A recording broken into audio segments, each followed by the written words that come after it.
네, 오늘 그의 말을 들으라 라는 제목으로 잠시 하나님의 말씀을 또 나누도록 하겠습니다.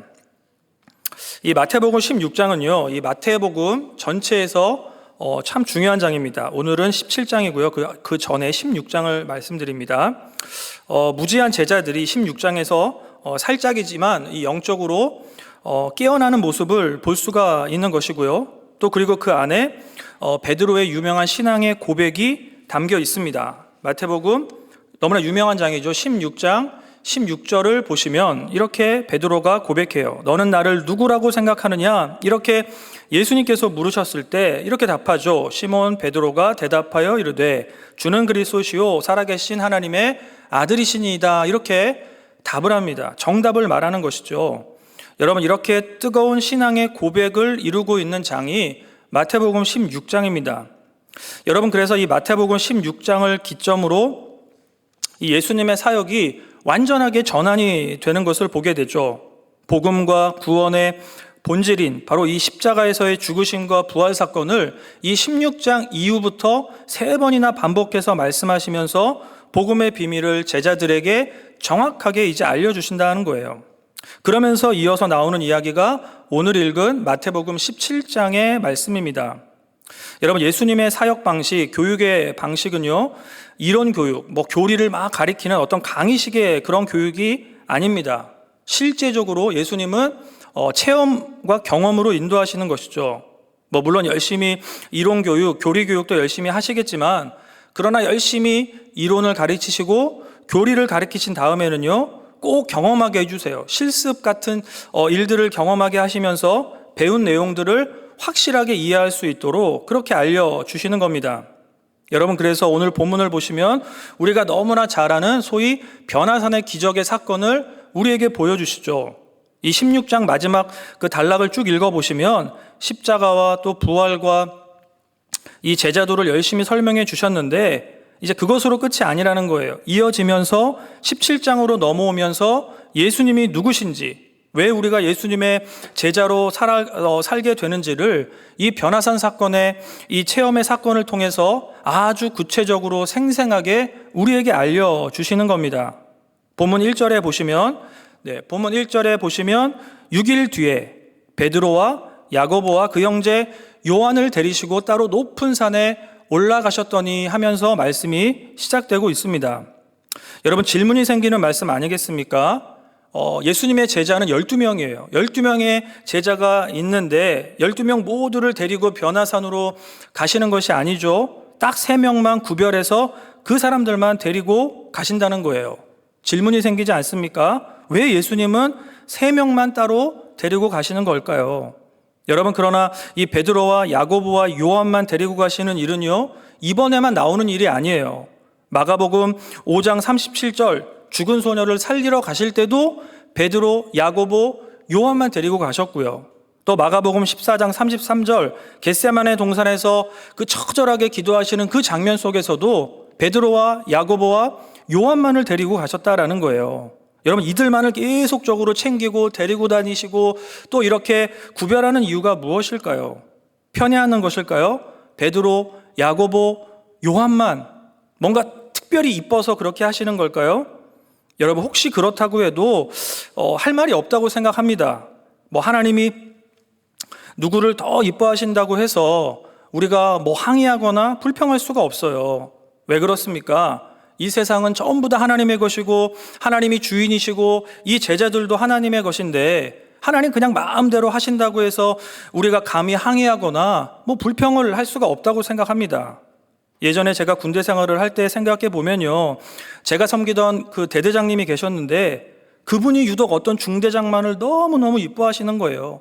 회의 시간에 대놓고 칭찬하고 포상휴가도 엄청 많이 주고 또 그 중대에 또 여러 가지 중요한 혜택들을 막 주시면서 다 누가 봐도 야, 편애하는구나, 저 사람만 이뻐하는구나, 이렇게 다 보이는데도요, 어느 한 사람도 왜 대대장님 왜 저 중대장만 이뻐하십니까? 나도 좀 이뻐해 주십시오. 너무 차별입니다. 이렇게 말하는 사람이 아무도 없는 겁니다. 여러분, 한 부대의 대대장도요, 자기 마음대로 할 수 있는 권한이 있는 거 아니겠습니까? 여러분, 그렇다면 하나님은 어떠시겠어요? 하나님은 온 세상의 주인이시고 창조주신데 하물며 마음대로 할 수 있는 권한이 이미 하나님에게 충만하시지 않겠습니까? 여러분, 그러나 하나님은요, 아무런 생각 없이 이렇게 행동하시고 또 차별하시는 분이 아니라고 생각합니다. 하나님에게는요, 다 계획이 있어요. 여러분, 하나님이 사람들을 다루시는 중요한 원칙이 여러분 무엇입니까? 바로 사명에 따라서 사람들을 다루신다는 거예요. 그러니까 무슨 말입니까? 베드로, 야고보, 요한이에요. 이들의 사명이 다르다는 거죠. 다른 제자들 9명의 제자들과 비교했을 때 앞으로 이들이 감당해야 하는 사명이 매우 특별하다라는 거예요. 베드로를 예로 들면 베드로 어때요? 베드로는 사도들의 대표이죠. 그리고 초대교회에 정말 큰 리더로 세워져야 되는 사람 아니겠습니까? 여러분, 더 깊은 체험, 경험이 있어야지만 예수님께서 부활하시고 승천하신 이후에 남겨진 교회와 사도들을 이끌 수 있다라는 것이죠. 그래서 더 특별한 체험이에요. 더 깊은 신앙의 체험으로 인도하고 계시다고 생각해요. 그리고 야고보는 또 누굽니까? 야고보는 뭐예요? 초대교회에서 첫 번째로 순교하면서 강력한 메시지를 남긴 사람 아니겠습니까? 여러분, 순교할 수 있다라고 하는 것이 얼마나 대단한 사명이에요. 아무나 할 수가 있는 일이 아니죠. 여러분, 예수님은 하나님이시기 때문에 이런 야고보의 모든 미래를 아시기 때문에 영광의 순교자가 될 그 야고보에게 정말 변화산이라고 하는 강력한 신앙의 체험으로 지금 인도하고 계시다라는 것이죠. 그리고 요한은 또 어때요? 요한은 이 12명의 사도 중에 가장 마지막까지 살아남아서 요한복음, 요한 1, 2, 3서, 요한계시록까지 기록한 인물 아니겠습니까? 여러분, 이렇게 성경을 잘 기록하기 위해서 또 끝까지 충성하기 위해서는 어때요? 여러 가지 신앙의 이 체험들이 얼마나 중요하겠어요. 이런 여러 가지 신앙의 체험들이 모아져서 좋은 성경과 좋은 글을 쓸 수 있는 거 아니겠습니까? 여러분, 이처럼 예수님은요, 12명 중에서 특별히 중요한 임무를 맡아야 하는 이 사도들이죠. 이 3명의 사도들에게 신앙의 강력한 체험을 하게 하시면서 끝까지 충성하면서 복음을 증거할 수 있도록 그렇게 지금 인도하고 계시다라는 거예요. 여러분, 이것은요, 편애도 아닙니다. 차별적인 대우가 아니에요. 사명이 다른 거예요. 사명이 다르고 충성하는 내용이 다르기 때문에 특별하게 그들을 인도하고 계시다라는 겁니다. 하나님은 모든 사람들을 똑같이 사랑하시지만 그 방법이 다양하다라는 사실을 우리는 꼭 기억해야 할 것입니다. 여러분, 그래서 예수님은요, 특별히 이 3명만을 데리고 일명 변화산에 이제 오르시는 거예요. 변화산에 올랐더니 어떤 일이 있습니까? 3가지의 특별한 일이 그들을 기다리고 있어요. 펼쳐집니다. 첫 번째는 2절이에요. 2절에 보시면 어때요? 예수님의 모습이 갑자기 변화돼요. 어떻게 변화됩니까? 2절, 그들 앞에서 변형되사 그 얼굴이 해같이 빛나면서 옷이 빛과 같이 희어졌다, 이렇게 말씀해요. 여러분, 이것은요, 단순히 예수님이 어떤 가시적으로 멋있는 모습으로 변신했다, 이제 하나님처럼 되었다, 뭐 그런 변화되었다라는 것을 나타내는 것이 아닙니다. 이 변형되었다, 변형되사라고 하는 단어의 원문의 의미를 보시면 본래의 신적인 영광이 드러난 것이다 라고 하는 의미가 담겨 있어요. 본래의 신적인 영광, 예수님 안에 담겨 있는 본래의 신적인 영광이 드러난 거예요. 그러니까 무슨 의미입니까? 변화산에서의 예수님의 변화는 예수님 안에 이미 담긴 신적인 성품이 드디어 가시적으로 온 세상에 드러난 사건이라는 거예요. 여러분, 예수님이 누구십니까? 예수님은 바로 하나님이신 줄로 믿습니다. 여러분, 하나님과 동일 본질로 이 땅에 인간의 몸을 입고 오신 완전하신 하나님이시라는 거예요. 여러분, 그래서 예수님을 통해서 기적이 일어나는 거 아닙니까? 예수님 안에 이미 하나님의 능력이 너무나 충만하시기 때문에 인간들이 절대로 할 수 없는 일들을 예수님은 행하실 수가 있는 거예요. 파도와 그 폭풍을 잠잠케 하시죠. 또 병든 자들을 일으키시고요, 죽은 자를 살려내시는 겁니다. 여러분, 그래서 우리가 예수님의 이름으로 기도할 때 우리가 할 수 없는 기적의 역사를 체험하게 될 줄로 믿습니다. 그리고 두 번째는 3절이에요. 3절에 보시면 또 어떤 또 내용이 나옵니까? 모세와 엘리야가 예수님과 더불어 말하는 것이 그들에게 보여졌다라고 말씀해요. 여러분, 굉장히 상징적인 장면 아니겠습니까? 여러분, 예수님이 누구십니까? 바로 구약에서 가장 핵심적인 인물이죠. 모세와 엘리야와 동등하게 이야기를 나누실 수 있는 바로 그러한 하나님이시라는 거예요. 여러분, 모세가 어떤 존재입니까? 유대인들이 그렇게 귀하게 여기는 율법을 상징적으로 나타내는 존재 아니겠습니까? 여러분, 그리고 엘리야는 어때요? 엘리야는 하나님의 말씀을 전달하는 구약의 모든 선지자들을 대표하는 그 대표자로서 지금 여기에 나타나고 있는 거예요. 여러분, 이처럼 예수님은요, 수천 년 전에 살았던 구약의 성경의 그 대표자들과 자유롭게 동등하게 이야기를 나누시는 분이라는 거죠. 그러니까 결국 무슨 말입니까? 모세와 엘리야, 유대인들이 그렇게 존경하고 유대인들이 그렇게 사랑하는 그 모세와 엘리야도 예수님의 그림자에 불과하다라는 사실을 지금 우리에게 보여주고 있는 거 아니겠습니까? 여러분, 이것이 얼마나 영광스러운 사건이에요. 여러분, 이런 엄청난 사건, 이 엄청난 기적의 사건 앞에서 이 베드로의 반응이 여러분 무엇입니까? 지금 제자들이 얼마나 좋은 일, 얼마나 이 땅에서 경험해보지 못하는 그 영광스러운 일을 경험하고 있어요. 요즘식으로 말하면 지금 산꼭대기에서 그 기도원에 앉아서 부흥회하는 거 아닐까요? 여러분, 수련의 마지막 날에 그 황홀함이 지금 그 제자들에게 임하고 있는 거 아니겠습니까? 여러분, 그래서 4절이에요. 4절을 보시면 어떤 반응입니까? 베드로가 너무 좋은 거예요. 예수님 만나고 또 엘리야도 보고 모세도 보고 예수님이 하나님이심을 경험하면서 이 베드로가 너무 좋고 너무 황홀해서 뭐라고 말합니까? 내려가기 싫다는 거예요. 이 산에 내가 텐트 짓고 집 짓고 여기에서 예수님과 모세와 엘리야와 함께 영원히 살고 싶다고 고백하고 있는 거죠. 이 산에서, 이 곳에서 예수님 우리 정착해서 살자고 지금 그렇게 고백하는 거예요. 여러분, 정말 인간적인 관점에서 보면 정말 그럴듯한 고백 아닙니까? 여러분, 대단한 영광을 경험하고 체험한 사람들은요, 어때요? 베드로 같이 반응해요. 자꾸 뭔가를 짓고 싶고 세우고 싶고 그 장소에 뭔가를 나타내면서 기념하고 싶은 것이 인간 속에 담겨있는, 내재되어 있는 그런 아주 인간적인 본능적인 행동 아니겠습니까? 이 베드로는 어쩌면 그냥 그 본능대로 행동하고 있는지도 모릅니다. 여러분, 그러나 어때요? 하나님 나라의 관점, 정말 구속사의 큰 관점에서 본다면 이 지금 베드로의 고백이 얼마나 어리석은 고백입니까?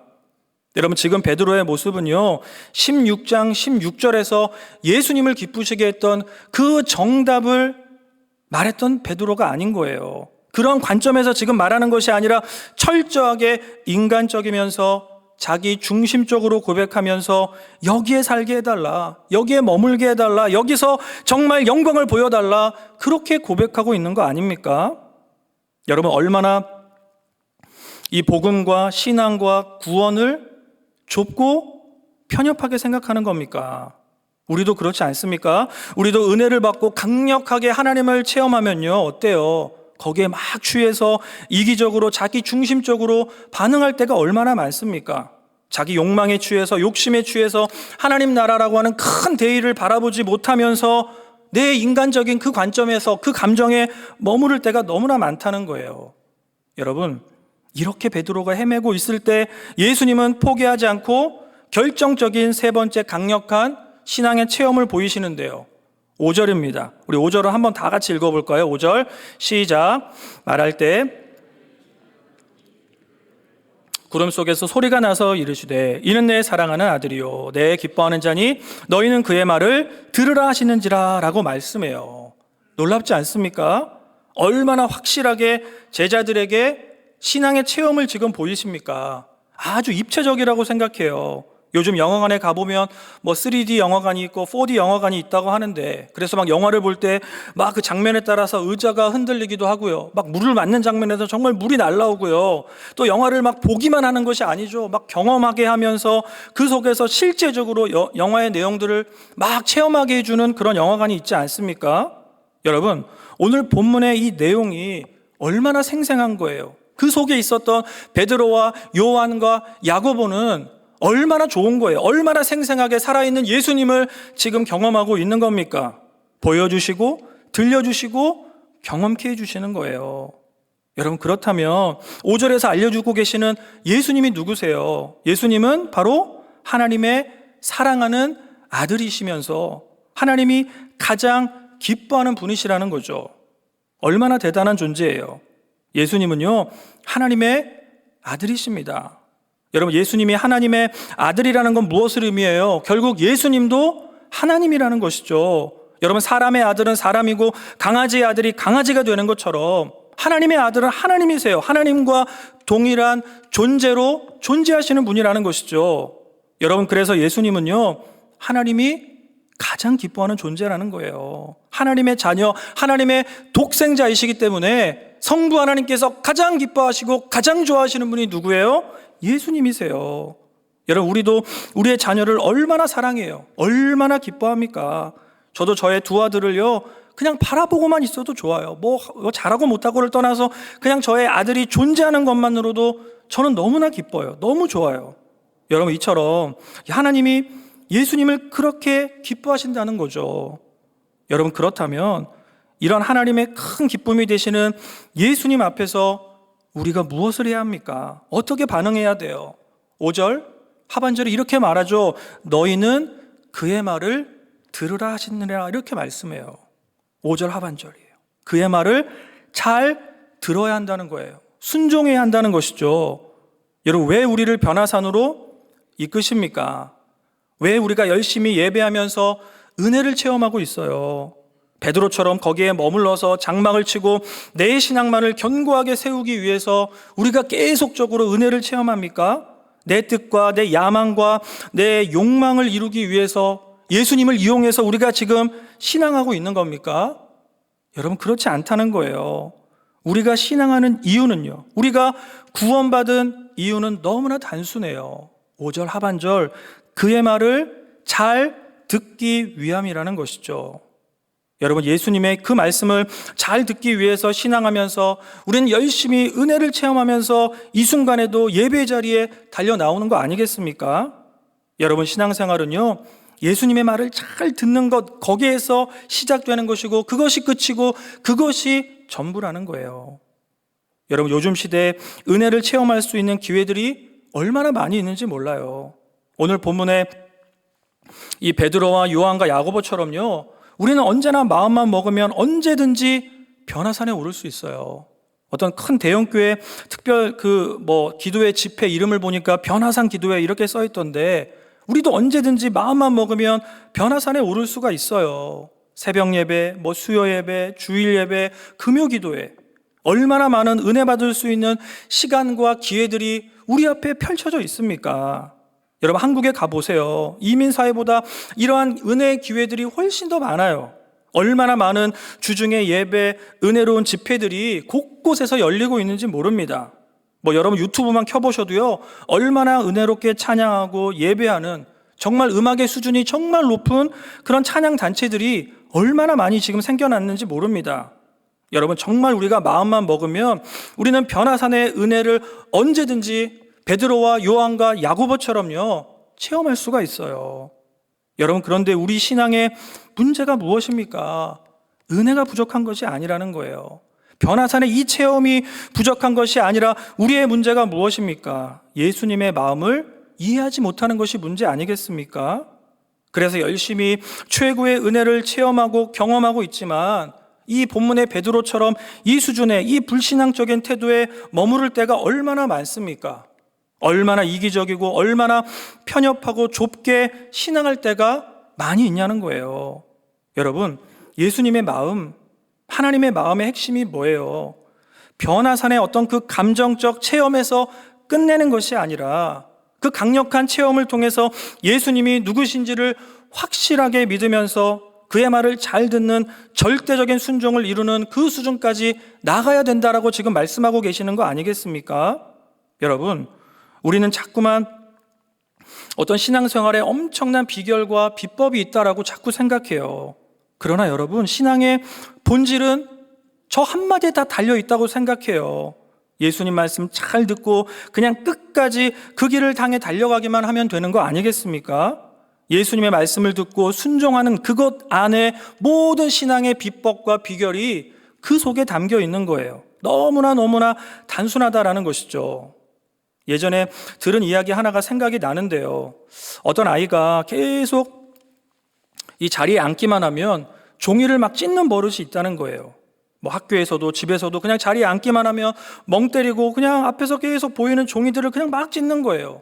그래서 이 부모가 너무 걱정이 되어서 이 아이를 치료받게 하려고 막 여기저기 데리고 다니는데 치료가 안 돼요. 계속 종이를 찢어요. 심리 상담을 받으러 갔는데 상담사가 이유를 모르겠다는 거죠. 정신과 의사를 만나서 막 상담을 하는데 이것저것 해보는데 모르겠대요. 치료가 안 돼요. 또 권위 있는 어떤 교수님을 만나러 갔는데 절대 모르겠다. 이거 해결이 안 된다 하면서 포기하는 것이죠. 이런 이야기를 들으면 부모가 얼마나 불안하겠어요. 내 아이가 이 장애가 있나? 이 아이가 어떻게 잘못되는 거 아니야? 그래서 너무 걱정되고 염려가 되어서 마지막 방법으로 목사님을 찾아간 거예요. 목사님 찾아가서 기도 받으면서 어떤 신앙적인 방법으로라도 치료를 받자 하는 마음으로 목사님에게 달려갔어요. 목사님에게 이 아이의 쭉 상황을 설명하는데 설명을 듣던 목사님이 뜨겁게 기도해 주실 줄 알았는데 갑자기 자리에서 벌떡 일어나시더니 그 아이를 향해서 외쳐요. 종이 찢지 마! 이렇게 한마디. 그 한마디 크게 권위 있게 했는데 그 이후로 종이를 안 찢었다는 거예요. 여러분, 교수도 못했고 의사도 못했고 상담사도 못했는데 목사님의 한마디예요. 종이 찢지 마. 여러분, 종이 찢지 마라고 말하는 사람이 없었다는 거 아니겠습니까? 여러분, 문제 해결이 너무나 단순해요. 여러분, 아이의 병을 낫게 하는데 복잡한 방법이 필요하지 않아요. 여러분, 이처럼 신앙의 성장과 문제 해결이 복잡한 곳에 있지 않아요. 너무 단순합니다.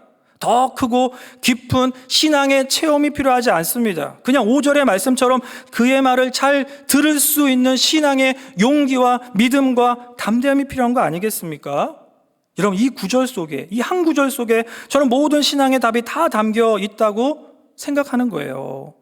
여러분, 그러나 인간의 근본적인 본성과 악함은요, 불순종이에요. 하나님의 말을 속된 말로 더럽게 안 듣는 거죠. 잘 듣지를 않아요. 왜 원죄가 발생합니까? 창세기 2장에서 하나님이 따먹지 말라는 선악과를 따먹어서 생긴 일 아닙니까? 말씀에 불순종해서 인간은 죽음이라고 하는 엄청난 질병에 걸린 것이고요. 지금도 고통하면서 얼마나 많은 사람들이 죄 때문에 죽어갑니까? 왜 죽음이라는 이 질병에 우리 모두가 걸렸어요? 불순종이에요. 하나님이 따먹지 말라는 그 선악과를 결국 따먹어서 생긴 일이죠. 우리 인류가 자초한 일 아니겠습니까? 여러분, 그래서 이 세상에는요, 불순종의 에너지가, 엄청난 에너지, 불신앙의 너무나 강력한 에너지가 충만해요. 그래서 예수님을 잘 믿으며 복을 받고 형통해야 되는데 오히려 예수님을 잘 믿으면 고난을 당하죠. 오늘 본문 9절부터 13절인데요. 9절부터 13절의 내용을 쭉 보세요. 예수님은 변화산에서 이제 내려오시면서 제자들에게 여러 가지 당부를 하시는데 어떤 내용을 말씀하십니까? 9절에 보시면 부활이 나타나기 전까지 오늘 본 것을 절대로 비밀로 해라, 이렇게 말씀해요. 아무에게도 말하지 말라는 거죠. 그러면서 제자들이 질문하죠. 10절, 서기관들이 말하기를 메시아 구원자가 오기 전에 엘리야가 와야 된다는데 아직 엘리야 같은 사람이 온 것 같지도 않은데 어떻게 구원자를 만날 수 있습니까? 이렇게 질문을 하죠. 그때 예수님의 답이 뭐예요? 12절, 엘리야가 이미 왔으되. 엘리야가 이미 왔다는 거예요. 그런데 그 엘리야를 사람들이 함부로 대하면서 죽였다는 것이고요. 12절 하반절, 그러면서 뭐라고 말씀합니까? 인자도 예수님도 이와 같이 사람들이 임의로 대하고 고난당한다라고 말씀하는 거예요. 고난을 받으리라, 이렇게 말씀해요. 창조주 하나님, 변화산에서 영광을 보이시는 그 예수님께서 자기가 복받고 영광을 받는다는 것이 아니라 고난을 받는다라고 말씀하고 있는 거죠. 여러분, 놀라운 말씀 아닙니까?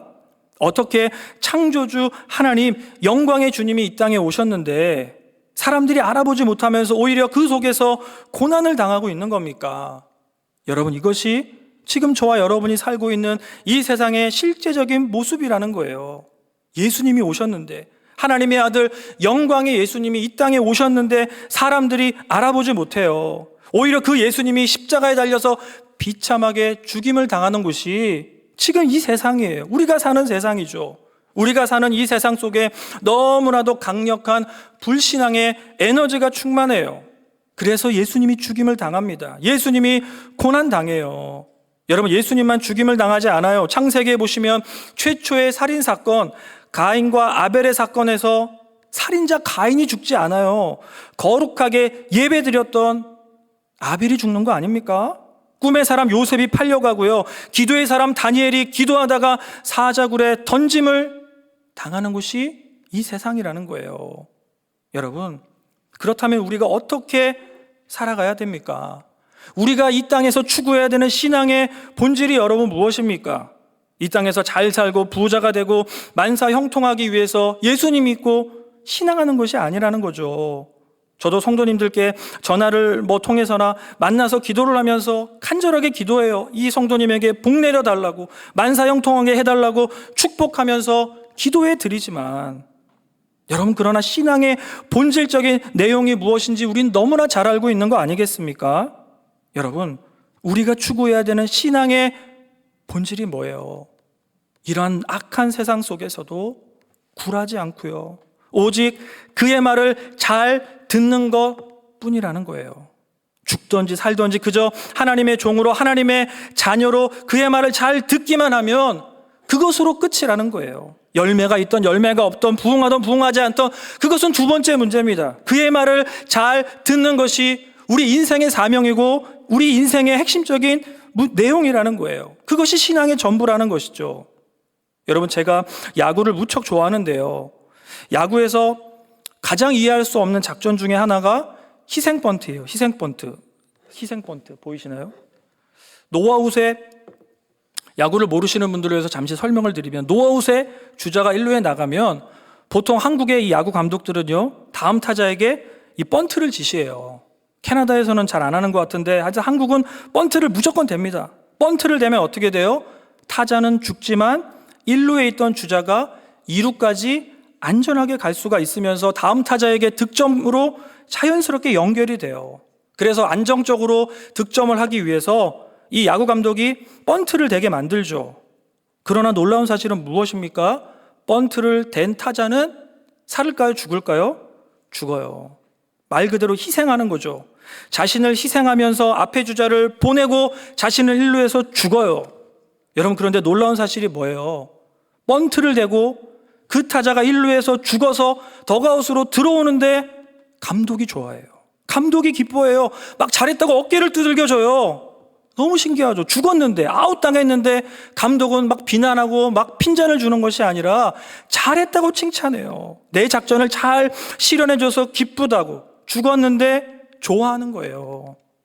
여러분, 저는 그 감독의 모습을 보면서 하나님도 그렇다고 생각해요. 예수님도 죽으셨고 아벨도 죽었는데 그 죽음의 장면을 보면서 하나님이 절망하시지 않아요. 오히려 기뻐하세요. 왜 좋아하십니까? 왜 기뻐하시겠어요? 그의 말을 잘 들었기 때문이에요. 여러분, 우리가 이 땅에서 할 일 무엇이겠어요? 잘 살려고 하는 것이 아닙니다. 하나님의 말씀 잘 들으면서 희생번트 잘 대고요. 어차피 죽을 인생 영광스럽게 죽는 것을 하나님이 가장 기뻐하실 줄로 믿습니다. 여러분, 그러나 믿음의 결론은 무엇이겠어요? 예수님이 부활하신 것처럼 죽은 자를 살리실 그 하나님께서 마지막 날에 순종한 모든 자들을 영광스럽게 살려주실 줄로 믿습니다. 말씀의 결론을 맺으면, 변화산에 올라서요, 예수님 말씀을 잘 들으시고 또 죽음과 부활을 날마다 삶 속에서 경험하실 수 있는 모든 성도님들이 되시기를 간절히 축복합니다. 우리 옆에 있는 분에게 인사하실까요? 그의 말을 잘 들읍시다. 찬양팀 올라와 주시고요. 네, 그의 말을 잘 듣는, 하나님의 말씀 앞에 순종하며 하나님의 말씀을 최선으로 여기며 살아갈 수 있는 모든 믿음의 성도님들이 되시기를 간절히 축복합니다.